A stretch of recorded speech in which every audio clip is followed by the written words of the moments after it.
Hello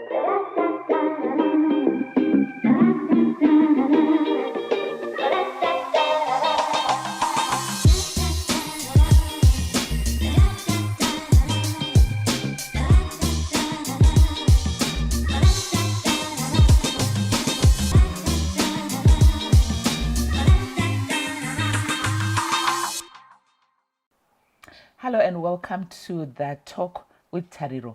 Today on the show, we want to address the issue of teenage pregnancies. If we are looking at trends that are happening, not just in our country, but sub-Saharan Africa, due to the COVID-19 outbreak, the lockdowns, the idleness that happened, we have seen an increase in terms of teen pregnancies and number of adolescent girls failing to continue with school because they are pregnant. Helping us on the show, we have a sexual and reproductive health expert, not new on the talk, Caroline Maposhere, better known by young people as Auntie Caro. Welcome to the talk. Thank you, Tariro. Yes. Thanks for having me. Share with us where we are with teen pregnancies post-COVID, and considering that COVID comes and goes. Where are we as a country? You know, with these repeated lockdowns, we keep having, the numbers are rising. Each time in the newspaper, you hear so many school children aged. The worrying thing is the age group is going down and down. Yes. We used to have 15 to 19 that they couldn't go back to high school because they got pregnant. But now we are actually having 10 to 14. What? And the numbers in those groups are also going up. And the pregnancies are happening even to kids that are in primary school. Because you realize from age 10, you are in grade 5, 6, 7. And so those are also not going back because they are also getting pregnant. So it's a really a worrisome trend, which is worrying both the education sector and the health sector, because they really need to be working hand in hand, and the justice system as well, because there are some injustices involved in those pregnancies. So we are not in a good place at all as a country and as a region. We rightly put it to say, you know, the other day I was reading it, the statistics in South Africa, the numbers rose by thousands. Yes. Right. So it's really a worrying trend that we must really put serious thought to it, rather than us burying our heads in the sand and pretend that our children are not having sex. It's time for us to have the frank discussions, not just looking at the figures as statistics, but as our children, as your daughters, as your granddaughters, your nieces. Indeed, the figures are not just figures. That's one thing that we need to bear in mind. The moment we are seeing 3 out of 5 girls got pregnant, it's 3 girls, not just a 3, from what you are saying. It's 3 daughters. Yes. It's 3 sisters. It's 3 nieces. Yes. It's 3 grandchildren. Yes. It's somebody's children. What do we do? Auntie Carol, you are the aunt of adolescent girls. And when we are talking about sexual and reproductive health issues, you have spoken about young girls, 10, already indulging, which means those girls, their period even started early. Somebody in grade 5 getting pregnant, their body has not even developed. Maternal mortality bound to rise. What do we do? We are at a crossroads when we are looking at exactly what's happening. There are so many complications if we look at the pregnancy of a teenager, especially a young teenager. And this one is not even a teenager when we're talking of the 10 to 13. And so the body is not fully matured. So not wanting to keep putting the salt on the wound, because already people are agitated, people are angry, people are, you know, not so happy with what is happening. It's time we don't just talk of policies on comprehensive sexuality education. It's time we actually act it out. It's time we do it, not just saying, you know, those schools, they must talk to the girls. Somebody must do something. It's time for everybody to do something. Where we are actually saying at home, what are we doing? to talk to our children. So it's the role of the parents. Yeah, what is the role of the parent? Let's start from there, the because role that's of where it starts. It's a very difficult role because you are asking parents to do what was not done to them. Yeah. Some of them, they never actually had that talk with their parents. Yes. And now we are saying parents do it. So the first thing that the parent needs to do is to educate themselves on how to start the talk with the child. Because we are past the generation where we'll just say, you know what, you've now started your periods, don't be close to boys. That's not enough. Yeah. And that is even nothing. Because periods and boys, it doesn't add up to anything. Yeah. Right? So we actually need to start the talk with the child when nothing has happened. Not when the water is spilled already. Or, when you are already saying, so what did you do? Yeah. So look at you. No. You actually want to start that talk before anything has happened. Is it easy, Auntie Carol? It's not easy, but like we are saying, Yes. when you have educated yourself even on how to start that talk, the problem is at times parents, we take it so much for granted. Parenting, I'm also a Christian, and I read the Bible. There's a chapter in the Bible where Genesis 5, where it's talking of so and so begot so and so begot so and so. People just begoting people. And you'd say, is that all? But so it doesn't make you a parent. Just you being either a sperm donor or a recipient or someone who breastfed you, that doesn't make you a parent. You need parenting skills. And the talking to the children does not have to be, you don't have to compartmentalize things. We don't live our lives in compartments when we are in the home. It has to be a natural talk. It's not like at school where you're saying, this is now time for history, this is now time for maths. No, it has to be time like when you are make the effort to deliberately spend time with your child and make it natural to say, okay, you are baking or you are walking together to the shops, or make it natural and make the talk come spontaneously. You don't have to say, actually at 2, I want to sit down with you and talk to you. Maybe they'll take it serious. You scare the hell out of the little girls or little boys. Yes. And so you actually make it natural and you just talk about life and about everything. And you start in general to say, so what is a parent? Yeah. What makes a good parent? So that they begin to think and so, okay, it's quite a serious something to be a parent. Yeah. And I can't be a parent now. They start thinking about that. Yes. Because when they play with their doll, the things that a doll does and the things that a real child does are different. Yes. So you want to start from there so that you start backwards at times. Actually, there's no formula as to say, where do you start? Okay. But we will continue with that because I'm sure that's critical and parents need those skills because we actually don't have those skills. We'll continue with that discussion after the break. If you are a parent and are struggling in terms of how to break the ice, we are going to be getting those tips. Join us after the break.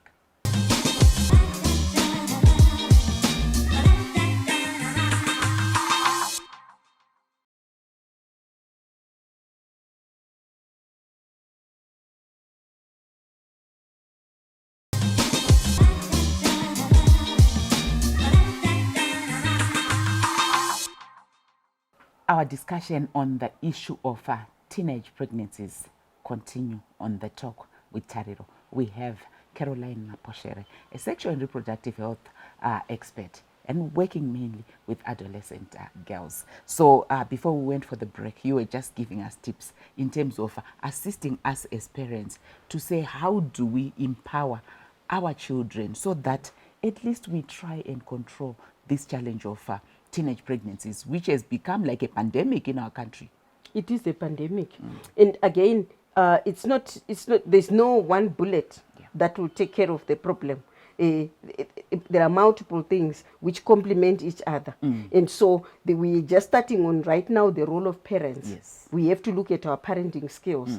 And again, for you to seriously think and give time and even resources to this discussion with your child, you have to think back and say, why did you have that child? Yeah. And if you just remember that God made you a custodian of that child. So the outcome of that child, if you realize that it's also partly your responsibility, so that you don't just push the whole responsibility to the child to say it's your fault. Yeah. No, you don't want it to go that way. So you that way, when you think about it that way, that's when you say, okay, how do I go about this? You start planning things to say, okay, maybe we should go for a walk. Yeah. Maybe we should do things together, bake together, cook together, drive together. As you are driving, Yes. make it natural talk, where you then talk about these facts and hear from the child. You don't just talk to them. That way, they will put, plugs in their ears if you just talk to them. And some literally will have their earphones on. Yeah. While talking to you. True. If you are in the business of talking to them, talk with them, sit down, hear their perspective. And I'm sure people are saying, Caroline, what perspective do That's you where I want wanted to say that the things that we then hear from them are not for the faint-hearted, because what these young people are telling us as parents, we struggle even to accept. That's when I'm talking with them, you said not to them, with them. I'm like, what are you saying? Because, yeah, it's shocking. Our realities and their realities are now different. And for me as a parent, maybe then I say, that's why even we are seeing these teen pregnancies going up. But you want to start from there. Because if you continue in a parallel mode, where they have their own reality and you are in your own reality. Yes. In your own reality, you are saying a 10-year-old is not having sex. 12 years, no. Not even 14, not even 16. You must marry a virgin. Yeah. Their reality is, if you hear some of the things that they are writing to each other and what have you, so you are still a virgin. Hey, you are behind. What are you doing? Yeah. So there is some peer pressure and, all the things that are happening, the things that they are exposed to on television, what they watch, social media, all the things that their minds are flooded with, that's their reality. And for them... But then the question that most parents would then have, Auntie Kero, is to say, can't we find a way of bringing our children back? Because we can't then say, we are seeing they're actually lost. They are losing it, and we are saying, let's hear them and still continue and let them, because already what they are telling us is we are having sex and sex is happening. Yes, during your days you used to value being pure before you get married. Now we are talking about wanting experience before we get married. And for us, it's shocking as parents. Right. And that's why we are then saying, no, we still need to instill in them to say sex before marriage should not be prioritized. Exactly. But before you hear them, before you even know that's where they are, you are not even talking about that. And again, remember, our children, when we are living with them, they learn more from what we do rather than from what we say. Yeah. Therefore, the value in the home also has to be actually be congruent with what you are also trying to say.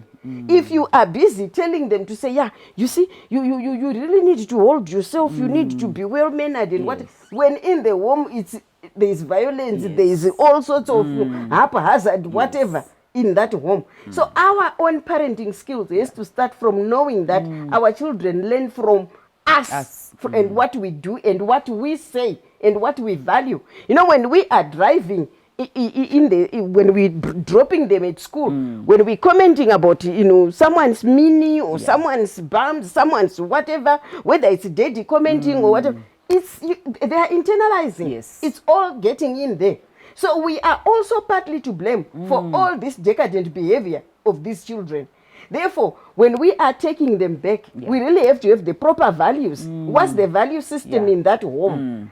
Because you can't just start from saying you have to be pure here when they are seeing something else in the home, right? And you are also encouraging other things. What you sit down and watch with them, and the way you comment about things as you watch, whether any time. So it actually has to be a natural process. This is a reflection of where the society is. This is the reflection of where we are as parents. We are rotten. That's why we are having these rotten fruits. Because this is the outcome that's the of reality. our talk in the home, of our newspapers, of our media, of our everything. But you know, when you are giving them information, they can make choices. Yeah. I can tell you, in this same society where the children are still exposed to that, you still find virgins. 2024 finishing tertiary education.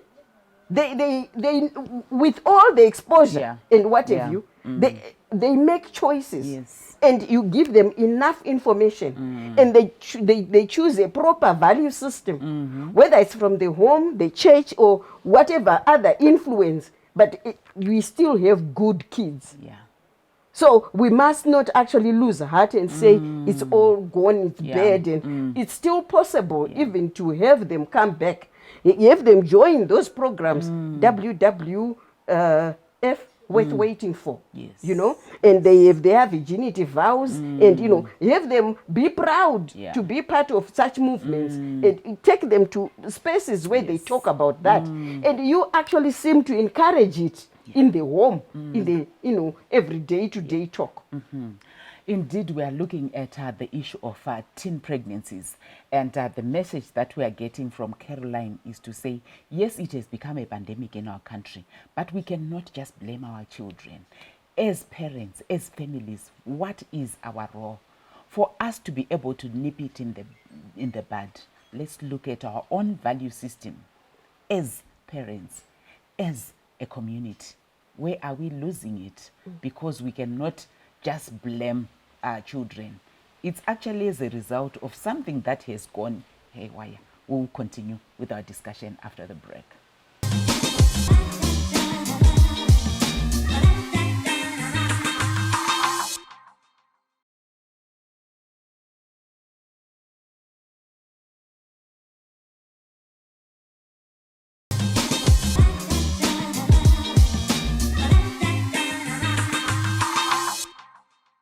Welcome back. Our discussion on teen pregnancies continues on the talk with Tariro. We have a sexual and reproductive health expert, Caroline Maposhere.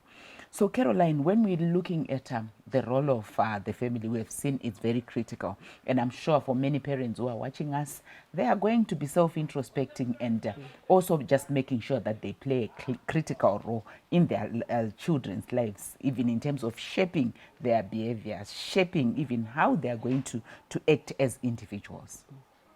But looking at them as children who are actually being impregnated, what is our strategy there besides just the home? I'm looking at the pregnancy aspect there. We need to look at it as well. Our strategy, like I said, most or all the institutions which have anything to do with the child, they really have to take up comprehensive sexuality education seriously. And besides educating and trying to empower this young girl, we're talking of teen pregnancies, it's the girl who gets pregnant. Yeah. We also need to be talking to who is making them pregnant. And we will need to be talking to the boys. And because we do have situations where the teenagers are making each other pregnant. However, we seem also to have the majority of the people making these teenagers pregnant being older people, older, trusted males in their lives. Yes. And some may be not really in the home, but whether they are their teachers or they are their uncles or they are their whoever, we actually need to look at that and say, this is a disease that has come upon people, where people feel they actually need to be sleeping with these young children for whatever reason. Others, it's for, you know, the barbaric belief that it will cure you of certain diseases or rid you of certain diseases, or others for rituals to get rich or to get whatever. We really need to be talking to the communities about that, so that community leaders, whether be it in the churches or in the rural areas, chiefs and headmen and village heads, start addressing those. And we really need to have punitive measures. It looks like the current punishments that we have, they don't seem to be deterrent enough. Yeah. because we don't hear much talk about, someone, whether they will say it's consensual sex, but anyone below 16, Below 16, that's because we're statutory talking rape. about 10-year Yes, olds. Yeah. that's statutory rape. So we should not even be talking about this if the measures that are in place in the justice system were deterrent enough. It means they are not Yeah. deterrent enough. I don't know which bulls are going around on calves. We don't see that on the cows. But the bulls and the people are actually busy trying to ride on cows. And it's really a shock. I don't know. Castration is a bit serious, but you want to consider. So I don't know what case needs to happen for people to really stop that mindset, and for people to really see how much injury they are doing to the mind of the child. Yeah. Because imagine a child who gets pregnant at 12. Where is their mind going to? Exactly. Even if they are going to be rehabilitated back to school, but the danger is, you've doomed this somebody for the rest of their lives. Exactly. And if someone thought about it before the act, and especially if it's an adult, normally thinking person doing something like that, you'd really want to find the most deterrent punishment for the person. So we really need to be addressing society and say, this is a bad sign of where we are. It's worse than Sodom and Gomorrah, where there is so much injustice and there is so much going on. So we really need to be looking at it, all sectors. Yes. All sectors. And we really need, all of us need to be raising the alarms. Yeah. Otherwise, it will continue to be, those people, those women who talk about these things, those angry women, they are labels for people who actually cry out loud at these things in society. Yes. They will label you. And yet, really, it is something worth crying out loud for by everyone, men and women, because this is affecting us. And so we really need to take serious action, and we really need to make sure we have a very good child sexuality, a comprehensive child sexuality education that policy has been rolled out. Yes. Exactly. But the action in the home, the action in the street by everyone, the action by seeing a combi driver being responsible to say they see someone pushing this little girl. We still need to go back to this girl and talk to the girl child and even the boy child. We give them enough information that they must engage in sex only and when they are ready to deal with the consequences. The consequences are both psychological, because after that sex, if someone then goes around telling everybody that I slept with that girl, it's very traumatizing. And even the physical consequences, where you could have infections, where you could then also have the pregnancy. And some of the infections are lifelong if you get HIV, right? And then there are also, we have the psychological, the physical, where you get the infections. And there could have been some violence, because a lot of the young people, their first sexual encounter is forced. Right? So we must give them enough information to say, yes, at times it's very exciting to talk about you being experienced, you having done this and you having done that style and what have you. But there are consequences to all these. So all those choices that people make, let's give them enough information so that they make informed choices. They'll go that route when they know that they are ready. How about where the young people are actually saying, we know better? You are actually telling us that because you don't know, you are still backward. Just in 1 minute, we are running out of time. Well, having good moral values is not being backward. Thank you. They need to know that. And they also need to know that today there are other young people who also have good moral values, and they're not backward. They're as advanced as could be. They know so much. They know so many styles. But I could know about just reading them. I don't have to try them all. Your final message to young people? My final message to young people is engage in sex when you are in charge of the whole thing, when you are ready to deal with the consequences, when you can handle whatever comes out of that sexual encounter, boy or girl. Be ready for it. Be ready for any action that you take. Indeed, the issue of teenage pregnancies has become almost a pandemic in our country. Worryingly, the adolescent girl is dropping out of school. Their future is affected. What is going to become of them? If you're an adult, and you are indulging in sex with a minor, that is a criminal offense. You also need to be asking yourself, what exactly are you doing? And as young people, let's remember, we have rights, but those rights come with responsibility. The future is in your hands. Until next week, it's goodbye.